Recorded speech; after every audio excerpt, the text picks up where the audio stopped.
Hi friends, நம்ம TNPSC வெற்றி பயிற்சி சேனலில் இன்றைக்கி தமிழ் நியூ சிலபஸ் யூனிட் 7 இருக்கக்கூடிய திருக்குறளில் அவை அஞ்சாமை மற்றும் வினை செயல்வகை இந்த 2 அதிகாரத்திற்குமான கேள்விகள் தான் பார்க்க போகிறோம்.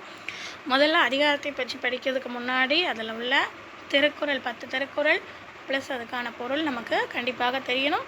அதுக்கான ரிவிஷன் வீடியோ நம்ம 2 அதிகாரத்துக்குமே ஆல்ரெடி பார்த்தாச்சு, அவை அஞ்சாமை மற்றும் வினை செயல்வகை.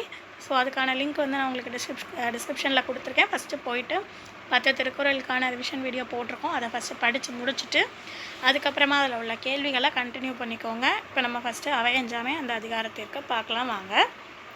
சொற்களை அளவறிந்து உரைத்திடும் தூயவர்கள் அவையில் இருப்போரின் வகையறியும் ஆற்றல் உடையவராக இருப்பின் அவர்கள் எது நேருமாறு பேச மாட்டார்கள் அப்படின்னா பிழை நேருமாறு பேச மாட்டார்கள். கற்றவரின் முன் தாம் கற்றவற்றை அவரின் மனத்தில் பதியுமாறு சொல்ல வல்லவர். கற்றவர் எல்லாரினும் எவ்வாறு கருதப்படுவார்கள்னா கற்றவர் எல்லாரினுமே மேலானவராக கருதப்படுவார். யார் நிறைந்த அவையில் அஞ்சாமல் பேசக்கூடியவர்கள் சிலரே ஆவார்கள் அப்படின்னா அறிவுடையவர்கள் நிறைந்த அவையில். யாருடைய அவையில் நாம் கற்றவைகளை அவர்கள் ஏற்றுக்கொள்ளும் அளவுக்கு எடுத்து சொல்லி நம்மை விட அதிகம் கற்றவரிடமிருந்து மேலும் பலவற்றை நாம் அறிந்து கொள்ள வேண்டும் அப்படின்னா அறிஞர்களின் அவையில். யாருடைய அவையில்? அறிஞர்களுடைய அவையில். எங்கு பேசும் பொழுது குறுக்கீடுகளுக்கு அஞ்சாமல் மறுமொழி சொல்வதற்கு ஏற்ற வகையில் இலக்கணமும் தருக்கமெனப்படும் அளவை திறமும் கற்றிருக்க வேண்டும் அப்படின்னா அவையில் பேசும் பொழுது. எங்கு பேச அஞ்சுபவர்கள் பல கற்றும் பயனில்லை அப்படின்னு வள்ளுவர் சொல்கிறார் அப்படின்னா அவையில் பேச அஞ்சுபவர். அவை நடுவில் பேச பயப்படுபவன் என்னதான் அரிய நூல்களை படித்திருந்தாலும் அந்த நூல்கள் அனைத்தும் ஒரு பேடியின் கையில் உள்ள கூர்மையான வாளை போல பயனற்றது அப்படின்னா போர்க்களத்தில் ஒரு பேடியின் கையில் உள்ள கூர்மையான வாள் போல் பயனற்றது. கற்றவரின் முன் தான் கற்றவைகளை எவ்வாறு சொல்ல வேண்டும் அப்படின்னா அவருடைய மனதில் பதியுமாறு. ஆன்றோர் நிறைந்த அவையில் பேச அஞ்சுவோர் என்ன நூல்களை கற்றிருந்தாலும் அவர்கள் கல்லாதவர்களை விட எவ்வாறு கருதப்படுகின்றனர் அப்படின்னா இழிவானவர்களாக கருதப்படுகின்றனர்.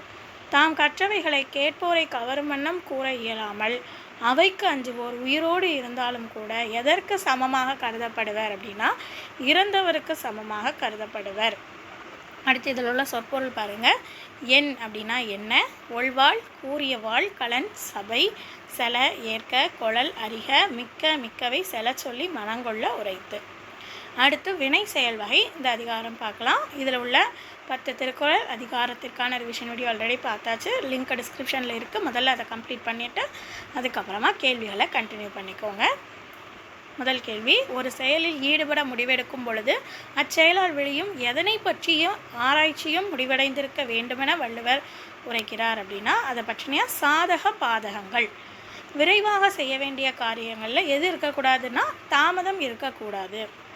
செயலை செய்ய இயலாத பொழுது எதை அறிந்த அச்செயலை முடிக்க வேண்டும்னா அந்த முடிக்கிறதுக்கு ஏற்ற வழியை. எவ்விரண்டையும் வள்ளுவர் குறைவிடாமல் செய்து முடிக்க வேண்டும் அப்படின்னு சொல்கிறாருன்னா செய்யும் செயல் ஒழிக்கும் பகை. செயல் மற்றும் பகையை முடிக்காமல் விட்டால் அது எதை அரைகுறையாக அணைத்தது போலாகும் அப்படின்னா நெருப்பை அரைகுறையாக அணைத்தது.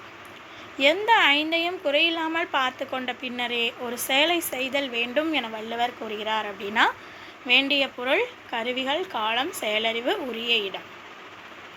நாம் ஈடுபடக்கூடிய செயலில் முதலில் எவற்றை ஆராய வேண்டுமென வள்ளுவர் கூறுகிறார் அப்படின்னா எதிர்பார்க்கப்படும் பயன், அதற்கான முயற்சிக்கிடையே வரும் தடை, செயலாற்றும் முறை.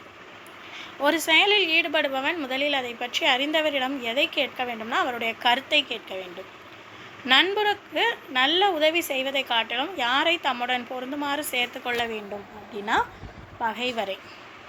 தம்மை விட வலிமையானவர்களை எதிர்ப்பதற்கு தம்முடன் இருப்பவர்களே அஞ்சும் பொழுது தாம் எதிர்பார்க்கும் பலன் கிட்டுமானால் அவர்கள் யாரை வணங்கி ஏற்றுக்கொள்வார்கள்னா வலியோரை வணங்கி ஏற்றுக்கொள்வார்கள்.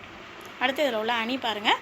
வினையான் வினையாக்கி கோடல் நனைகவுள், யானையால் யானையா தற்று. இதில் பயின்று வந்துள்ள அணி ஓமை அணி. சொற்பொருள் பாருங்கள். கருவி, சாதனம், வினை, செயல், இடம், எண்ணி, நாடி, செயல், செய்க. வினையால் செயலால், வினையாக்கி செயலாகும்படி செய்தல், நனை ஈரமான, கவுள் யானையின் கன்னம், தெரும் கெடுக்கும், யாத்து கட்டுவது. இவ்வளவுதான் நமக்கு அவை அஞ்சாமை மற்றும் வினை செயல் வகை 2 அதிகாரத்தில் உள்ள கேள்விகள். அடுத்த வீடியோவில் பார்க்கலாம்.